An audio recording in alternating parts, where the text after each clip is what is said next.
आपका स्वागत है। खबरों से पहले सीधा चलते हैं बिरला ऑडिटोरियम की तरफ, जहां पर कार्यक्रम किया जा रहा है सदाकाल गुजरात बिन निवासी गुजराती प्रभाग द्वारा आयोजित सदाकाल गुजरात कार्यक्रम में अपनी सौनी साथे वर्चुअल माध्यम थी उपस्थित राजस्थान लोकप्रिय मुख्यमंत्री श्री भजनलाल शर्मा जी,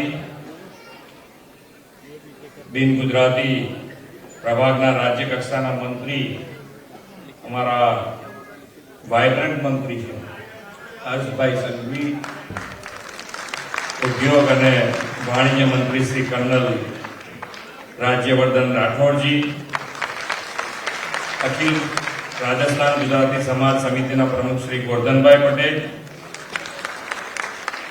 जयपुर गुजराती समाज प्रमुख श्री चंद्रेशभाई पटेल, सर्व अधिकारीगण, आमंत्रित आप सर्व महानुभाव, प्रेस मीडिया मित्रों, सबने मारा नमस्कार। शुरुआत थी हर्षभाई बोलवा उभा थया त्यारथी हूँ टेन्शन में आई गयो। मैं को आटली बधी तालीओ तमे पाड़ो छो तो मारा माटे बचशे के नहीं बचे?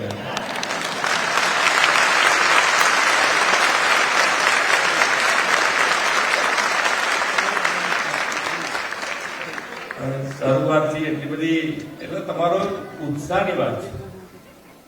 ઉત્સાહથી આટલો ઉત્સાહ બતાવો એટલે અમને એમ થાય કે જ્યારે તમે બોલાવો ત્યારે અમે હાજર થઈ જઈએ।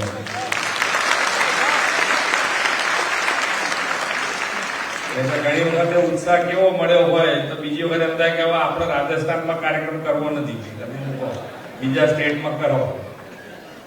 પણ આ એમ થાય કે ભાઈ કોઈ રાજ્ય તૈયાર ના બતાવતું હોય તો તરત એમ થાય કે બીજો કાર્યક્રમ રાજસ્થાનમાં કરી નાખો। અત્યારે તો આપણે ગુજરાતીઓના પેલા કહેવાય ને, આપણે શું કહેવાય છે કે 10 આંગળીઓ ઘીમાં છે, આપણી 10 આંગળીઓ।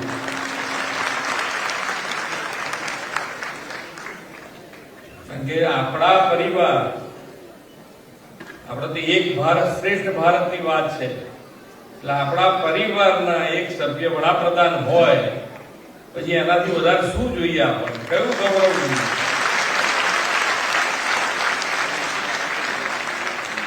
અને પહેલા એક ભારત શ્રેષ્ઠ ભારત ના બોલાય એવી વાત હતી। પૂર્વાંચલના અમુક રાજ્યોને કોઈ ગણતું નહોતું અંદર। આજે એમના મંત્રી શ્રી અમારી સાથે બેઠા હતા કે અમને ખબર જ નથી કે અમે ભારતનો એક અંગ છીએ। આજે તો કાશ્મીર આપણું અંગ થઈ ગયું છે, એનો આનંદ ગઈકાલે થઈ ગયો આપણને।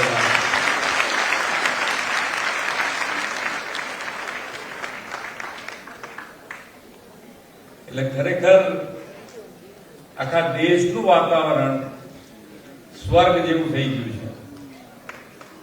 છે। નાનું મોટું કંઈક ને કંઈક ચાલતું રહે, વસ્તુ જુદી છે, પણ તમે જુઓ કેટલાય વર્ષો પછી આપણને બધાને ધંધા રોજગાર કરવાનો આનંદ આવે છે। અને ધંધા રોજગાર કરવાનો આનંદ કેમ આવે છે? તો કે દરેક સાઈડથી